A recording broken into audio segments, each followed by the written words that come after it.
All right, all right. So, as far as those seconds say on the clock there, I am live. So, let me just go tweet the live link. So, one moment, please. All right. I'm just gonna tweet this. All right. Just gonna tweet this. All right. Just gonna tweet this, please. All right. Just gonna tweet this. That's weird.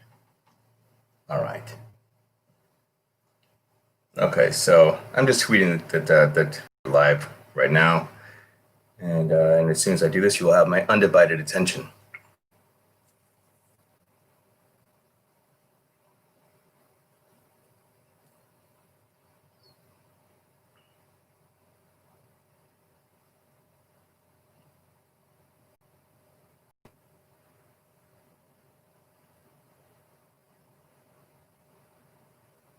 Okay.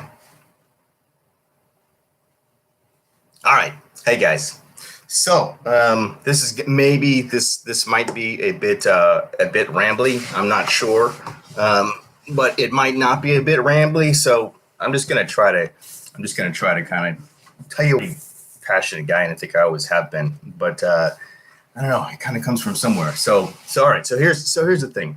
When I was like, and this is not when I knew like what this whole thing was to me. This where you step is where you go, because obviously it sounds pretty simple, so it's like where you put your energy is where you're going to end up. So that's basically what it is. So now I didn't know that this was like a whole jam that like was my jam, so until later, but we'll get there. So I'm in 7th grade, and I decided that I saw Leroy on this TV show called Fame, and he was dancing on stage and having a blast, and he was spinning around and jumping over mannequins and singing, dancing, and and dancing with the girls, and he was just having a lot of fun. And I was like, oh my god, like that's what I want to do.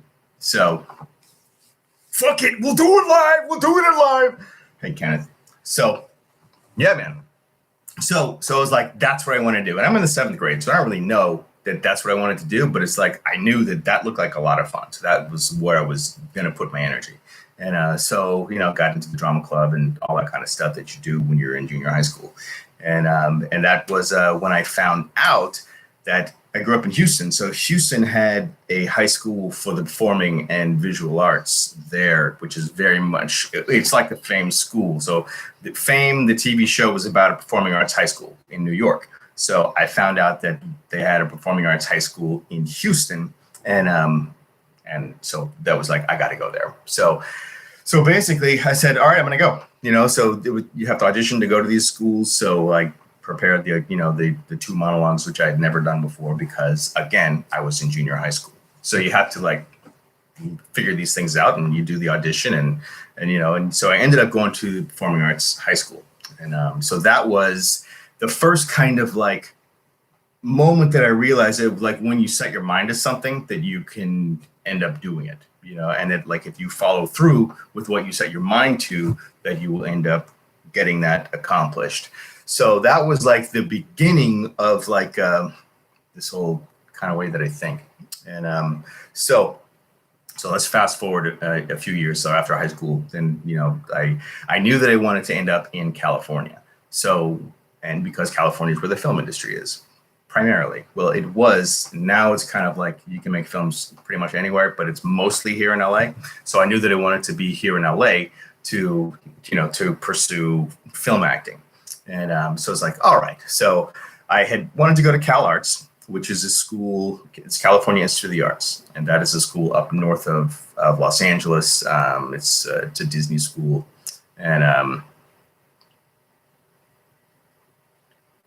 yeah, it is. It is crazy, Kenneth. It's like it's a journey all unto itself. So, oh, all right. So we're unstable. Okay, now we're stable. All right. So basically, I decided that I wanted to go to Cal Arts, and I auditioned for Cal Arts at my high school, and I got put on a waiting list. So I guess they had already booked up all their people. Like our school was like the last audition of the year. So I got put on a waiting list and I was like, ah, shit. All right. But I got into this school called USIU in San Diego. So that's the United States International University. And it was primarily like a musical theater school. So I'm like, all right, I will go there. I'd gotten into DePaul, with DePaul University in Chicago, and school in New York, and then the school in San Diego, which was it was pretty much the lesser of the schools for what I wanted to do, get into film and theater. And so I was like, well, I know that I eventually want to end up in Los Angeles. So I had to go to California, so I'm like, okay, so I had a 69 fastback, that 69. I wish I still had that car. How fucking cool is that? So I had a 69 fastback and I put a U-Haul trailer on it. And I had a motorcycle. So I towed everything I had and a motorcycle behind the 69 fastback to go to California and to go to USIU. So cut to, we're going to this, I was a camp counselor at the school, and then I heard that one of the girls that was in the camp, like her boyfriend was going to be, he went to Cal Arts. So I was like, all right, how do I do this? So I find out that I can audition again for Cal Arts. So I had already done a semester at USIU, and then I basically auditioned for Cal Arts again and got in this time. And so it's like, all right, well, that's why I'm here. That's why I made the step to go to California, not knowing like what the outcome was going to be. And that's like a whole big thing, is like, it's like where you step is where you go is basically like ripples in a pond.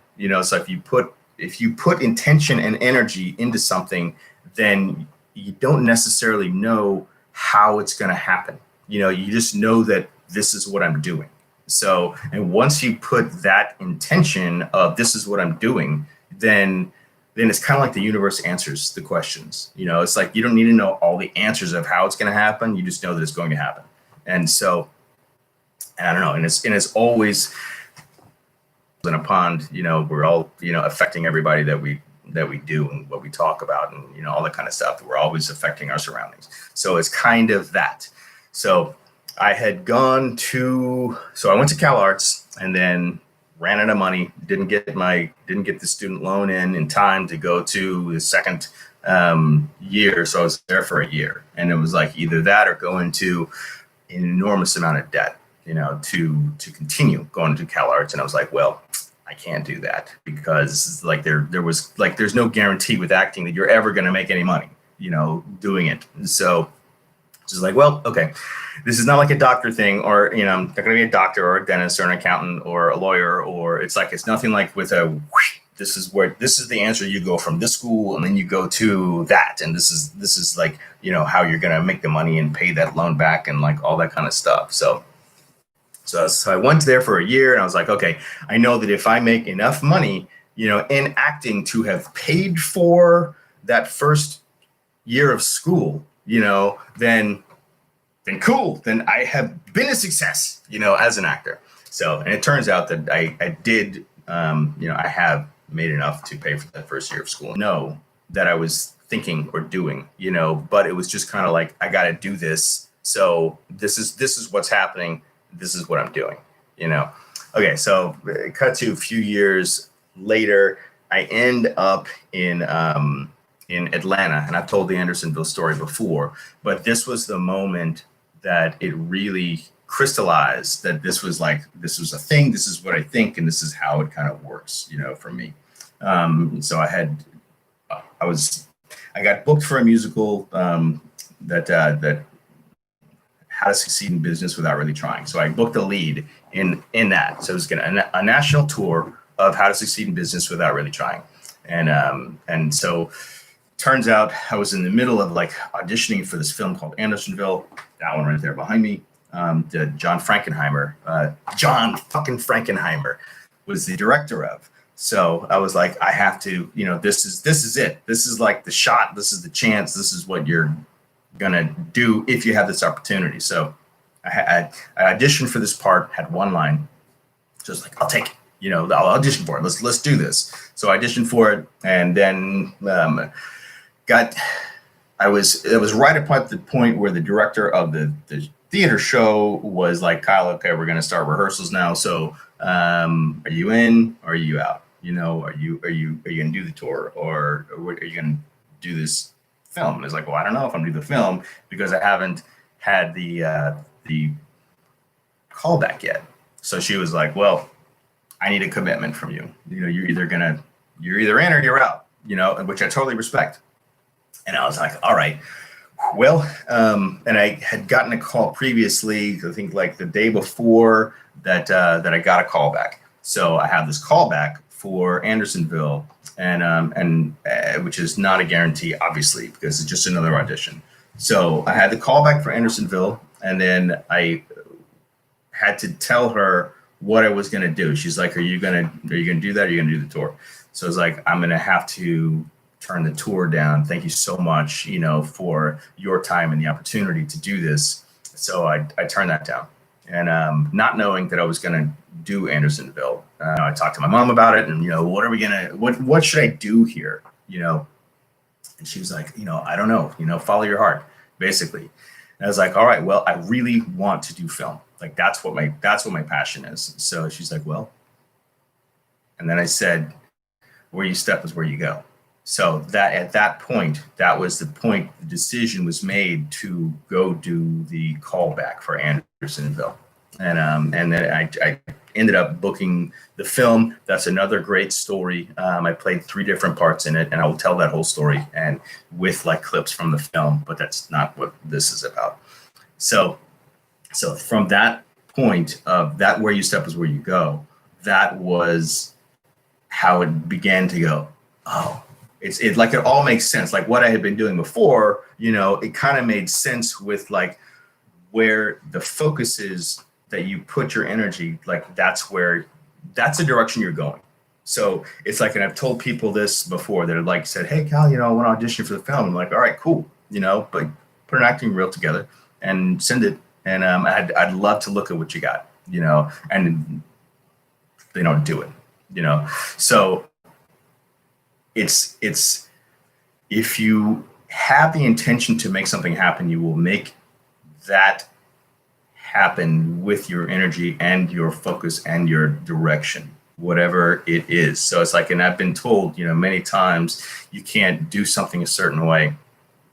And like, Twitter, Twitter was like this thing where my first thought was, okay, how do people get known if nobody knows who you are and you don't have money for a publicist? So it's like, all right, I need to introduce myself to people one at a time on Twitter, so I started following thousands of people, that are fans of films. It's like, hey, well, I will follow people that love film. And if they choose to follow me back, then that's great. And if not, then that's okay too. It's like there's only one way to kind of introduce yourself. And so that was what I was doing. So you can see how many followers I have now. So I introduced myself to over 100,000 people, by following people every day. Another story about that, I was on a panel at a film festival. I was on a panel with this other like horror actress. You would know her. I will not name her, but she was a horror actress, and I've told this story about, it was all about social media. The panel was about social media and film, and so I told this story about Twitter and about how I was like following people to introduce myself, and she kind of went off on me, like on the panel, and she said, that's, that is against Twitter violations, and you shouldn't be doing that, blah, blah, blah, that kind of thing. And I remember it's like, as I'm sitting there and she's over here, she's like at the other end of the table, and there's 4 of us. I'm over here and she's way over there. So I remember going, just like, I slowly turn my head and I look at her, and then I realize, not going to get into it here. This is not the time to get into what is the right way for somebody to do something or somebody to not do something. So basically I said, well, to the audience, because we have an audience, so I was like, okay, so to respond in some way that is going to basically defend my position without insulting the person that just insulted me. So I was like, all right, this is super awkward, So basically I said, well, you know what, I guess, and this is just like me being mean, and I'll deal with this situation. So I said, I guess, everybody's got a way to do things. And, I've done 3 films, like this. So I guess, if you want to pick a way to do it, whatever works for you, but this is what's worked for me. And that's all I said, without saying, what the fuck are you talking about right now? Telling me, that I'm like violating whatever, it's like, fuck off. So, but I didn't say any of that. I just said what I said. So that was, which is basically how The Chair, which with the Roddy Piper film, go check it out. There are links in below, I believe. I'll make sure they're there. The Chair with Roddy Piper. So I came on as an actor and then ended up producing the film. And that was one of the things where I had the opportunity to produce a film because I had done so many things in the film industry before, which is like where you step is where you go.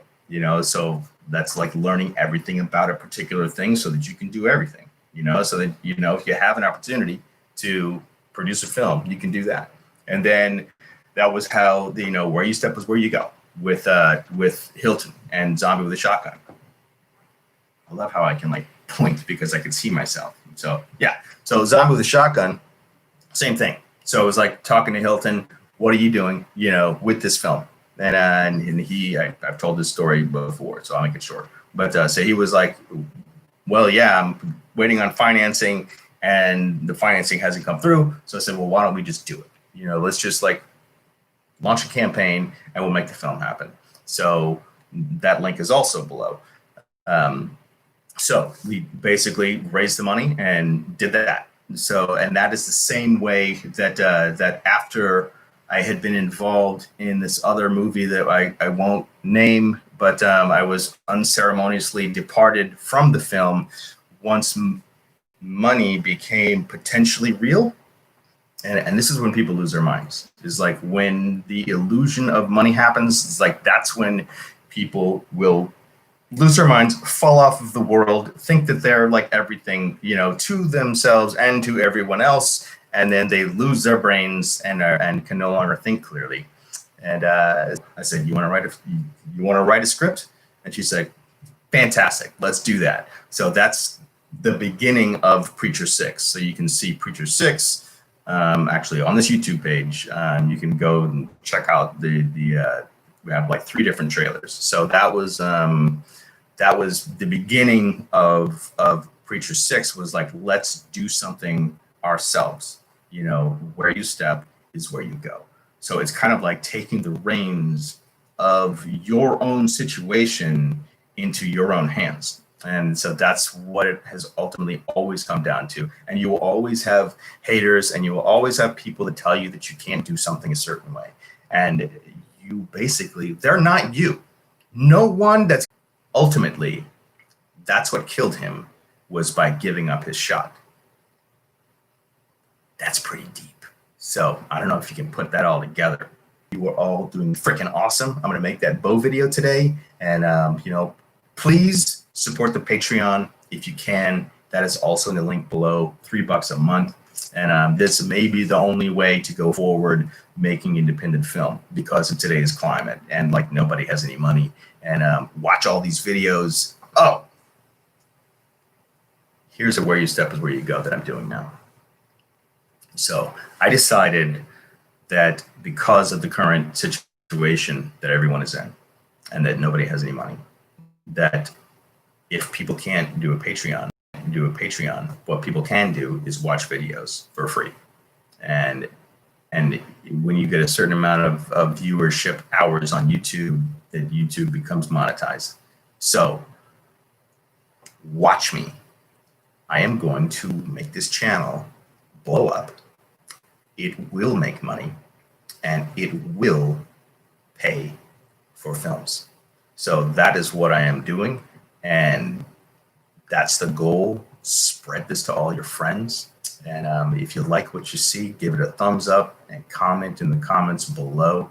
So please give this video a thumbs up. That will help